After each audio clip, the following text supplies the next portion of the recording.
Hello મિત્રો, હું છું અંકિત અસોરા રાજકોટથી. આજે આવ્યો છું અમીન માર્ગે. આજે હું તમને એક એવા વ્યક્તિ સાથે મળાવીશ કે જે અહીંયા 12 કલાક સતત ભીંડલાનું જ્યુસ તમને લાઈવ બનાવીને આપે છે. બપોરે સવારે ગમે ત્યારે આવો 12 કલાક અહીંયા જોઈએ આપણે. અહીંયા જંગલમાં તોડવા જવા પડે. આજથી 30 થી 40 કિલોમીટર આગળ જવું પડે આને તોડવા માટે. ત્યારે મળે છે આને ખાવું ને એટલે આનાથી હિમોગ્લોબિન વધે, તમારે પાચન વધે. આપણે કોઈ પાચનમાં વાંધો હોય તો એના માટે કોઈ હિમોગ્લોબિન, કોઈને ડાયાબિટીસ હોય, કેન્સર હોય, આનાથી કેન્સર પણ મટી ગયેલા છે. કેટલાય અમે રિપોર્ટ જોયેલા છે કે કોઈને હિમોગ્લોબિન ના બનતું હોય તો હું તમને ગેરંટી મારીને આપું કે હિમોગ્લોબિન તમારે બની જશે. અને તમને રિપોર્ટ જોતા હોય તો આપણે કસ્ટમરને રિપોર્ટ આપશું, લાઈવ બનાવીને આપીશ તમને નજરની સામે.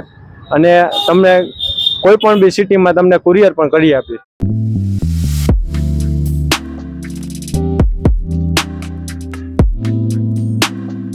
મારી બેસવાની જગ્યા છે અમીન માર્ગ, ટ્રેક સાઈડ તડકાની સામે એક્ઝેક્ટ.